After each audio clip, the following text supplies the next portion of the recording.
नमस्कार साथियों, निर्माण क्लासेज अयोध्या में आपका हार्दिक स्वागत है। Current affairs, most important current affairs जो हमारे हैं उसके नए इशू के साथ आज मैं आपके समक्ष उपस्थित हूँ। आज देखते हैं कौन कौन से वो प्रश्न हैं जो आने के लिए परीक्षा में बहुत संभावित हैं, मोस्ट इम्पॉर्टेंट हैं। कम से कम उनको आपको जानना ही चाहिए, अदरवाइज समस्या हो जाएगी। तो पहला है क्वेश्चन हमारा, नॉर्ड स्ट्रीम पाइपलाइन। पहला प्रश्न है हमारा, पहला टॉपिक है नॉर्ड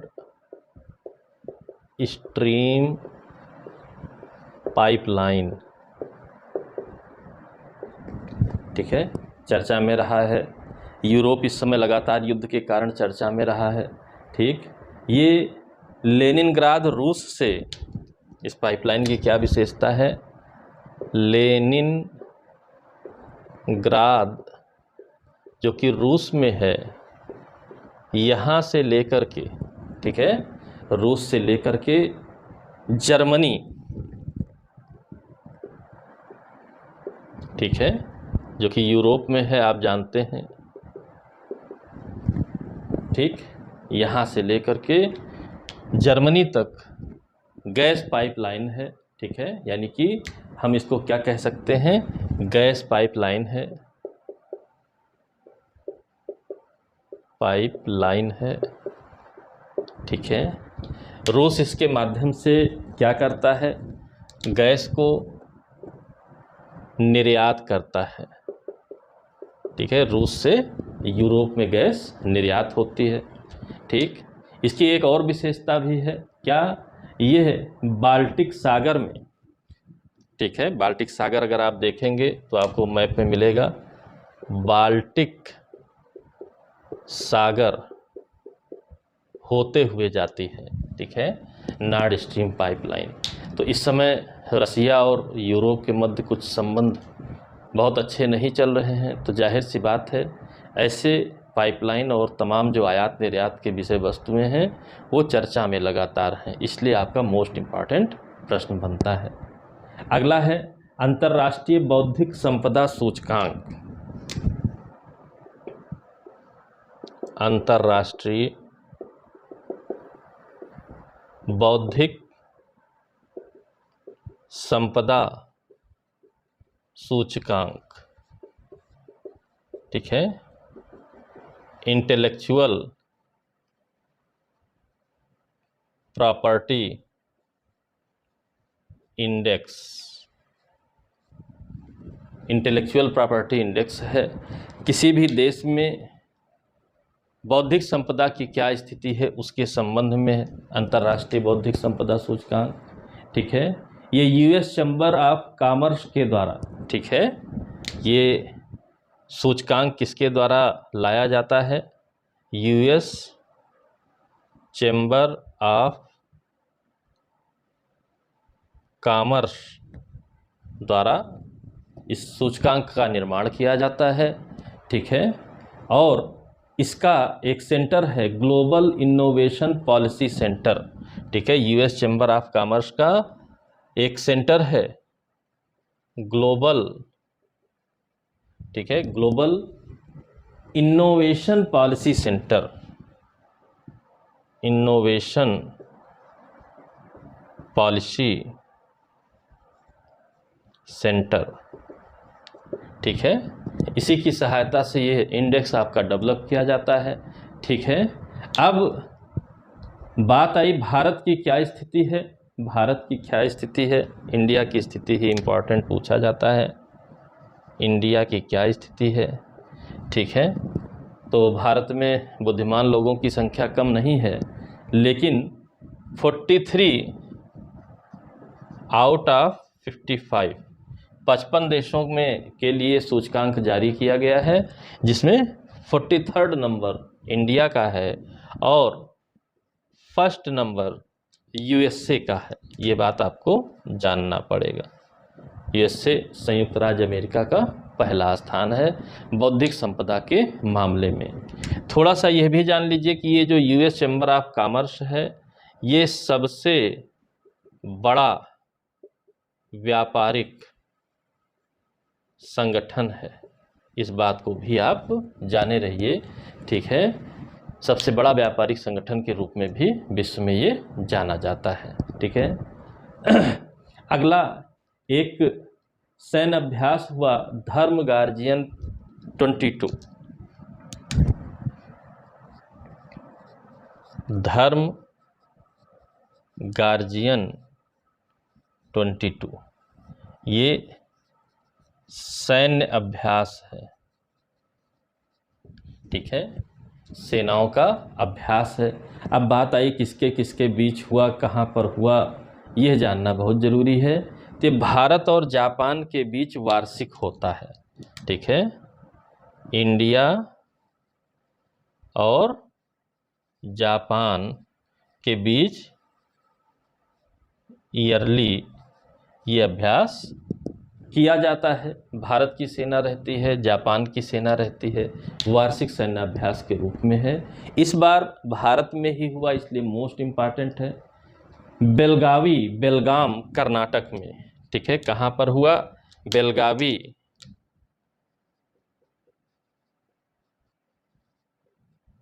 बेलगाम कर्नाटक, ठीक है, कर्नाटक में भारत में हुआ, इसलिए ये और भी इम्पॉर्टेंट आपका प्रश्न बन जाता है, ठीक है। इसके बारे में आपको जानना ही रहेगा, ठीक है। ये मोस्ट इम्पॉर्टेंट प्रश्न है, इनमें आपको कोई कन्फ्यूजन नहीं होना चाहिए, अदरवाइज समस्या हो जाएगी, ठीक है। अभी हाल ही में एक योजना टाइप की है, एक नाम दिया गया है उसको, किसके किसके बीच है, इनोवेशन ब्रिज नाम से।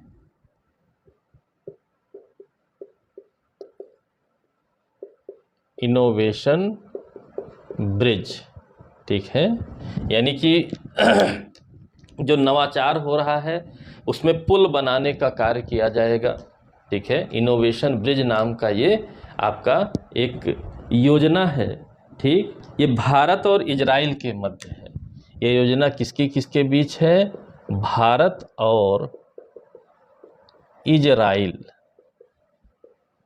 इजराइल के साथ भारत ने एक समझौता किया है इनोवेशन के संबंध में, और इसका नाम है इनोवेशन ब्रिज नाम है, ठीक है। अब ये बात आई किससे संबंधित है, किससे संबंधित है? ये कॉफ़ी की खेती होती है भारत में भी, ठीक है, कॉफ़ी खेती। इसमें कीट नियंत्रण, कीड़ों का नियंत्रण किया जाना, ठीक है, और मिट्टी की गुणवत्ता, मिट्टी की गुणवत्ता को मेंटेन करने के लिए है।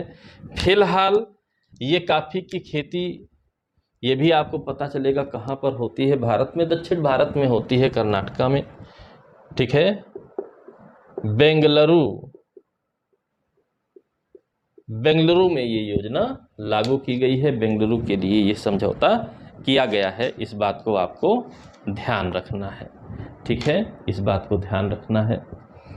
एक चर्चित द्वीप समूह आपका रहा है हाल फिलहाल के घटनाक्रम में, और ज्योग्राफी के मोस्ट इम्पॉर्टेंट प्रश्न में एक द्वीप का नाम आता है, द्वीप समूह का नाम आता है, वो मोस्ट इम्पॉर्टेंट है, मोस्ट इम्पॉर्टेंट रहा है करंट की चर्चा में, ठीक है। उसके अलावा भी एक और रहा है। तो पहले हम लिखते हैं फाकलैंड के बारे में, फाकलैंड के बारे में, ठीक है। यह द्वीप समूह चर्चित रहा है। अब बात आई फाकलैंड जो चर्चित रहा है वो कहाँ पर है, तो आप कहेंगे, ठीक है, निकट अर्जेंटीना, ठीक है, अर्जेंटीना के निकट है, दक्षिण अटलांटिक महासागर में, ठीक है।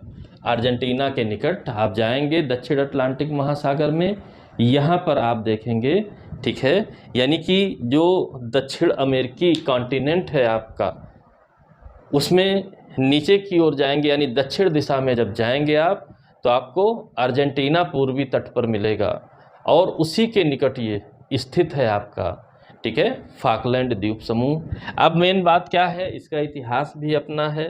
ये फाकलैंड द्वीप समूह यूनाइटेड किंगडम का हिस्सा है, ठीक है, यूनाइटेड किंगडम का उपनिवेश।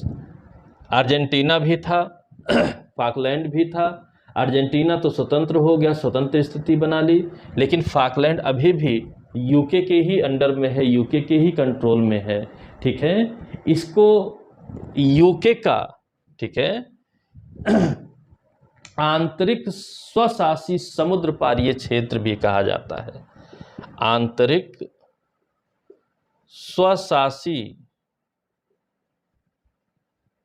समुद्र पारीय क्षेत्र भी कहा जाता है, ठीक है। आंतरिक स्वशासी समुद्र पारीय क्षेत्र भी कहा जाता है, यानी ऑटोनोमस ओवरसीज रीजन।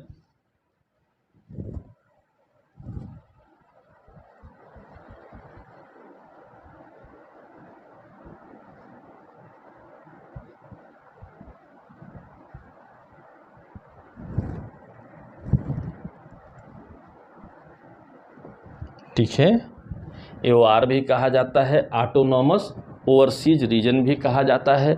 इस बात को भी आपको ध्यान रखना है, ऑटोनॉमस ओवरसीज रीजन है, ठीक है। अभी क्यों चर्चित रहा, इसका एक कारण रहा है। क्या कारण रहा है? अर्जेंटीना ये दावा करता है इस पर कि हमारा निकटवर्ती क्षेत्र है, हमारा है, और अर्जेंटीना के इस दावे का चीन द्वारा समर्थन किया गया है, इसी वजह से चर्चित रहा। यानी कि दो देशों के बीच का एक आंतरिक मामला है जिसको चीन ने वैश्विक बनाते हुए समर्थन कर दिया है, अर्जेंटीना का समर्थन कर दिया है। इस वजह से ये फाकलैंड द्वीप समूह आपका चर्चा में रहा है। ये मोस्ट इम्पॉर्टेंट ज्योग्राफी का, मतलब करंट से नहीं पूछेगा तो ज्योग्राफी का मोस्ट इम्पॉर्टेंट क्वेश्चन है आपका। इसको एटलस में आप ज़रूर देख लीजिएगा, नहीं मिलता है तो आप कमेंट बॉक्स में बताइएगा तो मैं उस चीज़ का निस्तारण कर दूंगा। वैसे मिल जाएगा, हर एक एटलस में है, ठीक है। और एक द्वीप आपका चर्चित रहा है जिसका नाम है टोंगा द्वीप, ठीक है। टोंगा द्वीप आपका चर्चा में रहा है। ये दक्षिण प्रशांत महासागर में स्थित है, दक्षिण प्रशांत महासागर में स्थित है।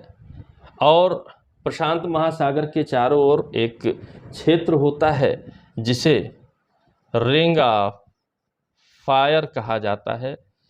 ये भी रिंग ऑफ फायर रीजन में ही स्थित एक टोंगा द्वीप है, ठीक है। हाल फिलहाल में क्यों चर्चा में रहा और रिंग ऑफ फायर से इसका क्या संबंध है, तो बड़ा स्पष्ट हमें उत्तर मिलता है। क्या उत्तर मिलता है कि यहाँ पर एक ज्वालामुखी विस्फोट हुआ है, ठीक है। ज्वालामुखी विस्फोट के कारण ये चर्चा में रहा है। तो रिंग ऑफ फायर भी ज्योग्राफी का आपका मोस्ट इम्पॉर्टेंट क्वेश्चन है, और किन्हीं स्थानों पर यह ज्वालामुखी विस्फोट होता है तो आप जानते हैं अक्सर ये प्रश्न पूछा जाता है। तो इस चीज़ को ध्यान रखे रहिएगा, ढूंढ लीजिएगा एटलस में ताकि आपको याद अच्छे से हो जाए। यदि आप एटलस नहीं देखते हैं, कोई प्लेस किसी भी बहाने चर्चा में आता है, जैसे लेनिनग्राद आया, जर्मनी आया, बाल्टिक सागर आया, ठीक है, जापान भी मान लीजिए आया, ठीक, अर्जेंटीना आया, फाकलैंड आया, इजराइल आया, टोंगा द्वीप आया। यदि आप एटलस में देखते हैं तो याद करना आपके लिए बहुत ही आसान हो जाएगा।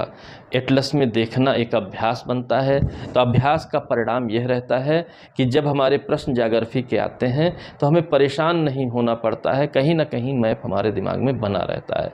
लेकिन अगर ऐसा आप नहीं करते हैं तो यही आपका कारण है कि क्वेश्चन लगातार आपसे गलत होते रहते हैं। तो आदत सुधारिए ताकि बेहतर स्थिति में जाइए, बेहतर होंगे जितना उतना अच्छा रहेगा, ठीक है। ये हो गया।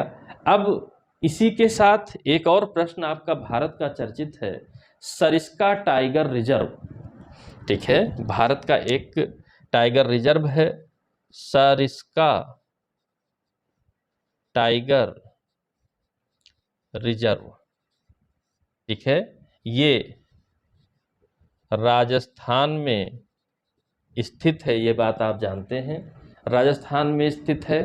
तो इसकी क्या खास बात रही, इसकी क्या खास बात रही, ठीक है, तो यहाँ पर बाघ जो थे, टाइगर रिजर्व है, टाइगर यानी बाघ, ये विलुप्त हो गए थे,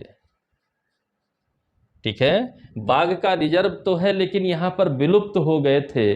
और रणथंभौर राष्ट्रीय उद्यान से, यहां पर रणथंभौर राष्ट्रीय उद्यान से, ठीक है, कुछ बाघों को ट्रांसफर किया गया था, ठीक है, कुछ बाघों का ट्रांसफर किया गया था, यानी रणथंभौर से सरिस्का भेजा गया था। अब चर्चा में क्यों है कि ये प्रयोग सफल रहा और संख्या में भी वृद्धि हुई है, यानी कि नेचुरल ग्रोथ भी हुई है इनके नंबर्स में। रणथंभौर से तो गए ही थे लेकिन प्राकृतिक तौर पर जन्म लेकर के, नए शावकों ने जन्म लेकर के भी यहाँ पर संख्या में वृद्धि हुई है। ये एक बहुत बड़ी बात है, ठीक है, बड़ी बात है। और एक खास बात स्पेशल फैक्ट के रूप में जान लीजिए कि इंडिया में वर्ल्ड के 70% बाघ पाए जाते हैं, यानी कि पूरे विश्व में बाघ जितने भी हैं उसके 70% बाघ भारत में पाए जाते हैं। ये क्वेश्चन लगातार आपका पूछा हुआ है, फिर से आपका पूछेगा, चाहे ट्रेडिशनल रूप में पूछे, चाहे करंट से रिलेट करके पूछे, लेकिन प्रश्न जरूर पूछा जाएगा। तो इसको भी यदि आप एटलस में देखेंगे तो सरिस्का, रणथंभौर, ठीक है, ये सब आपको एटलस में मिलेंगे, इंडिया के मैप में मिलेंगे, ठीक है, मिलेंगे, देखेंगे तो कहीं ना कहीं डाटा जो सेव होगा आपके दिमाग में वो और बेहतर सेव होगा, जिसका परिणाम आपको ही लाभप्रद रहेगा। तो लाभ उठाना सीखिए ताकि रिजल्ट आपके लिए आसान हो जाए। कंपटीशन का रेशियो बढ़ता जा रहा है, ठीक है, इधर उधर दिमाग लगाने से अच्छा है सटीक चीज़ों पर ही दिमाग लगाइए, परिणाम आपके पक्ष में ही रहेगा, सकारात्मक परिणाम रहेगा, ठीक है। इसी उद्देश्य के साथ मैं आपको टॉपिक्स भी बताता हूं जो मोस्ट इम्पॉर्टेंट टॉपिक्स हैं, और आपका भी उद्देश्य क्लियर होना चाहिए कि भटकने की जगह, कूड़ा करकट इकट्ठा करने की जगह सॉलिड टॉपिक्स को आप इकट्ठा करिए ताकि प्रश्न मैक्सिमम सही हो और सिलेक्शन आपका हो जाए। आशा करता हूं वीडियो पसंद आई होगी, पसंद आई हो तो लाइक कीजिए, शेयर कीजिए ताकि अधिक से अधिक लोगों तक पहुंच सके। और ये चैनल को आपने सब्सक्राइब नहीं किया है तो चैनल को भी सब्सक्राइब कर लीजिए, ठीक है। धीरे धीरे अब हम लगातार करंट की ओर अग्रसर रहेंगे और भी टॉपिक्स के साथ मैं जल्द ही आपके समक्ष उपस्थित रहूँगा। तब तक के लिए जय हिंद, जय भारत, धन्यवाद।